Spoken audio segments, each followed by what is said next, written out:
Hey everybody, welcome back, and today we got 10 new knives to check out. These have come in the last week or so. We're gonna get started right away. First up, we have a pretty interesting one, kind of odd one. This is the Kansept Hazard. It's got a titanium frame, mill tie pocket clip. Looks like it's tip up, right hand carry only though. This one's a Balisong influenced folder. It's got what they're calling the Bally lock right here. Yeah, it scares me, I ain't gonna lie. It's got a detent system that holds that in. See the little detent there and the little track right there that it goes into. So it'll probably get easier for me to pop up, but right now, sometimes it's not the easiest for me to get up. Boy, is it sketchy. So you just flip it open however you want. I'm not a bally flipper, so all that nonsense I can't really do, and I don't plan on doing it. I like to keep my digits, and then to lock it out, you push that in, and that blade is very, very secure. I love the overall profile of the blade. In the closed position, it is pretty wide, but I will say it's super comfortable. You got a forward finger choil, S35 VN steel. It's reasonably priced because I'm sure this is a lot easier for them to do than a frame lock, but I'm interested to see how this lock's gonna hold up. I plan on doing some abuse testing with it, if that's something I want to see. And then they also have one with this black wash tie and black wash blade, bronze pivot, and there's a designer's mark there. I know some people are going to absolutely hate this. I don't mind it. You know, it doesn't hurt anybody for them to make this. If you don't like it, that's fine. You don't have to like it. But it's cool that they even took this project on. Most companies would probably be like, nah, sorry. All the knives you see in this video, if you're interested in any of them and they are available, I will have them all linked down below in the description. Now this next one is a Miguron that had an opportunity to be great in my opinion. So number 2, we have the Miguron Norsa. It's got an aluminum frame. Now the aluminum is a little slick, not terrible. I was super excited to see that we have a reversible deep carry clip. They even inset that clip, countersunk those screws. This is a very affordable knife. The action, fantastic. Very, very smooth action. It's a medium-sized knife. This grip right here, you got the little scoop, is very, very comfortable. And I can even look past the fact that this one's in D2. I don't mind D2. It's got a gray PVD coating on the blade, and it's fairly lightweight. It does have partial inset stainless steel liners. They have been skeletonized though. The reason I say this one could be great is because of the stop pin placement in the closed position. Once again, I'm guessing that Miguron haven't figured out how to do crossbar locks to where the crossbar is the stop pin. This one's not terrible, but it's not great. You can see where it's at, see where the edge is. I marked it out on the blade. You're going to be able to sharpen to about right there before you could possibly have an issue. But let me preface this. This is a very affordable knife. That's a lot of sharpening life. And I don't even know if you get to that point, you know, because your blades can be a lot smaller, if it'll ever contact these spacers. I'm actually testing a knife right now. I'm sharpening it and sharpening it. I'm gonna over sharpen it to get down to the point to where it's contacting, and I wanna see what happens. I really would like them to stop doing it. The new Remette, the RT's at Sacker. You got a tie frame, interesting carbon fiber. It's like a shred, or I don't know what they've been experimenting, I noticed, with carbon fibers. You got micro milling on the sides, here. Tie backspacer, hidden lanyard pin, mill tie pocket clip. It's not reversible, unfortunately. The action on this one is very snappy. It's got the button release frame lock on this one. The detent is definitely dialed more for the flipper. It's a little bit harder for me to thumb flick. Now it may get a little bit better after I've had it for a while. Reverse flick is a little hard too. You got a harpoon compound ground Tonto blade, very deep hollow grind here, so it should slice great here. Transitions into that flat grind, gets thicker, should be able to do some more heavier stuff here. Excellent. Jimping up top, medium-sized knife. I can get a good 4-finger grip on it. If you have large, extra large hands, this one might be a little small for you.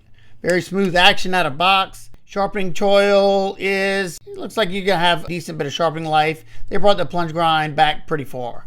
So that is the RT, I think it's Sacker Falcon. This is coming from Valhalla Knives, the Fengniao. It's a very slim, streamlined knife. I guess this might be aluminum because this is a very light knife. Now, they do have a lot of milling there, so it could be stainless. For the price, it seems like it'd be stainless. Got the gold anode hardware. Flipping action, fantastic. You got a reverse Tonto blade with that full flat grind, D2 steel. Like I said, this thing is very, very affordable.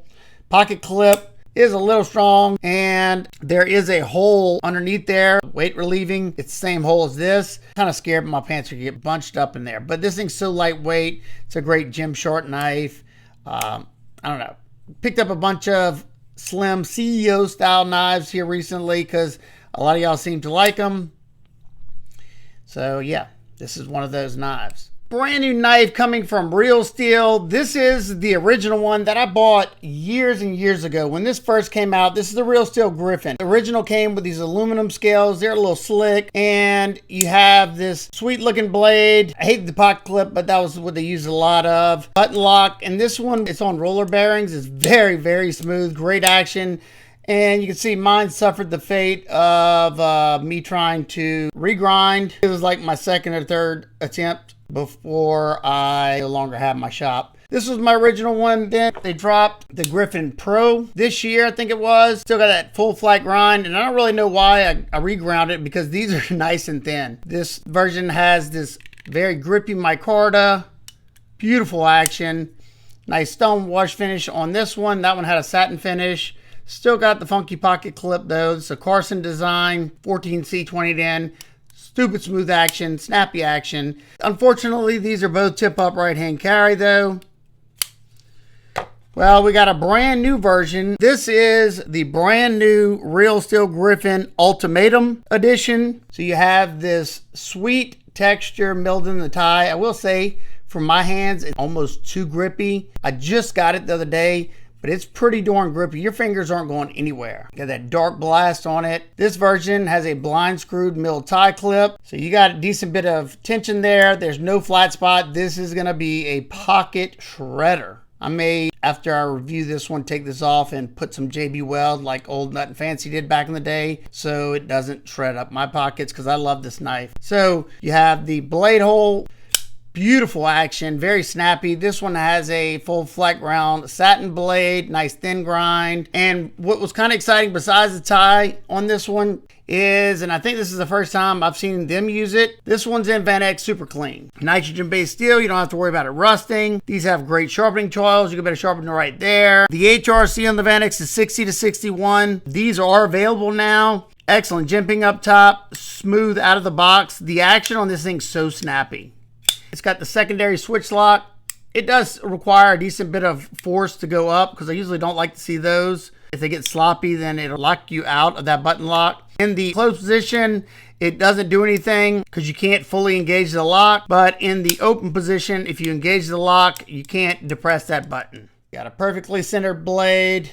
You got tons of internal pocketing, and you got a inset stainless steel liner in here that is housing this button lock and this little locking mechanism thing. Next up, we have the Tenable knives Orion. This is a JB Stout design. He's also the designer of the Tenable Tiny Dancer EDC fixed blade. You have G10 scales with a faded frag pattern where it kind of stops there. I did have to oil this up because all this was very dry. Not a big deal. Deep carry clip. Once again, it's only tip up right hand carry.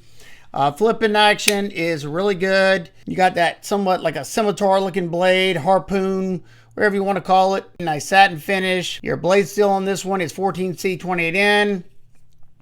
Fairly smooth action. I just got this one, so it's probably going to break in. My medium-sized hands, I get a nice 4-finger grip. If you have large, extra large hands, this one might be a little small for you. You do have a lanyard hole, kind of in an awkward place right there. Even though, you know, this is not typically my blade shape of choice, but it's going to be a great slicer, great bulky tip there. Number 8, I got the Kizer Phasmid on the channel when I showed the last Kizer drop, but I had the black bladed version with the traction coating. I don't really like that, but I like the fixed blade. So I picked up a new Phasmid, same setup here. This one has, I don't know if it's black. It looks like black canvas micarta. You got the satin finish on this one. And this one is in ABL steel. Good jimping up top. I can get a 4-finger grip on it. It is a thinner handle, but I can still get a nice 4-finger grip. Someone was asking me which one I preferred, the Phasmid or the Tenable Par. And I know the Tenable Par is sold out most places. It might be everywhere right now. So if y'all would be interested in me doing a head-to-head comparison between the Tenable Par and the Kizer Phasmids, y'all let me know that down in the comments. Number 9, we have a behemoth, the Miguron Geddon II. This is the small version, which, man, the large one's got to be an absolute tank. Love that small diamond texturing on these tie scales. Beautiful contouring. Look at that big old slab of tie for that backspacer, integrated lanyard loop. Have a contoured mill tie pocket clip. Look at that, boys.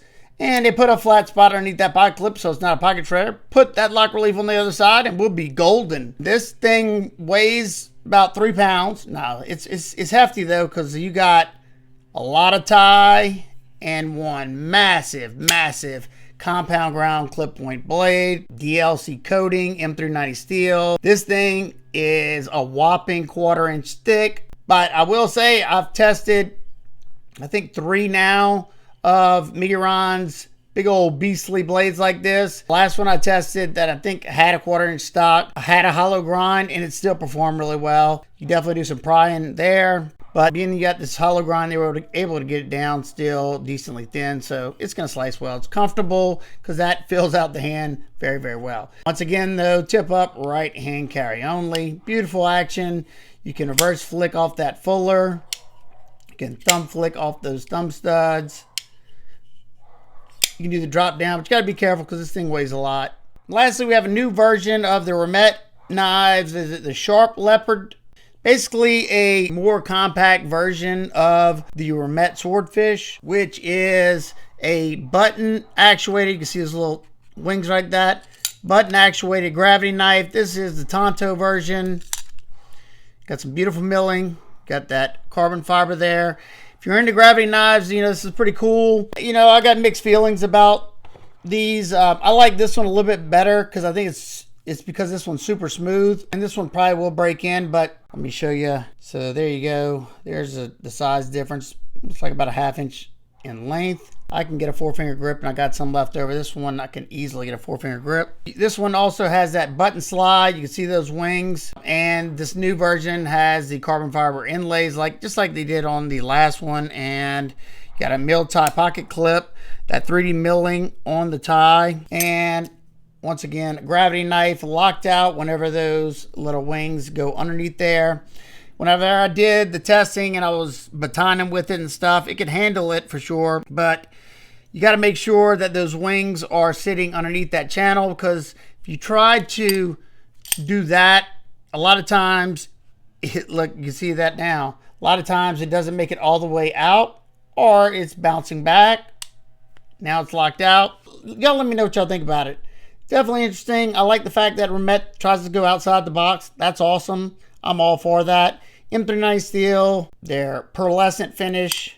Lastly, we got the Spyderco Dodo. This one is a BHQ exclusive in the JG10 and the black DLC coated M4 steel blade. I'm not going to really go into detail on this one because my review and testing is going to be live on the drop, which is September 12th at 10 a.m. MDT. So stay tuned. I've always been curious to see how these fully serrated Spydercos are going to perform on my specific testing. I know they're ridiculously sharp. I mean, ridiculous.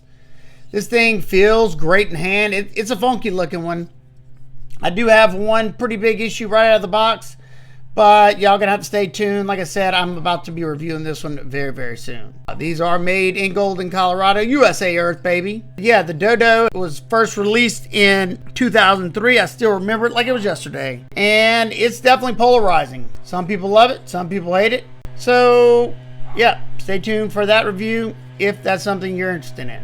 Look at that, wicked. Well, here's another shot of all the knives. Let me know which one of these you'd like to see a review on first. You don't have to tell me this one because this one I've already got it's already going to be dropping on September 12th. And I think this one probably be next. But let me know any other one you would like to see me review next. And I always check those. It helps me out way more than you know. And if you have any questions in particular, feel free to ask me down below as well, and I'll do my best to get back with you. I hope every single one of y'all is having a fantastic day. And remember, keep these blades sharp, smile more, paka, paka, paka, poos.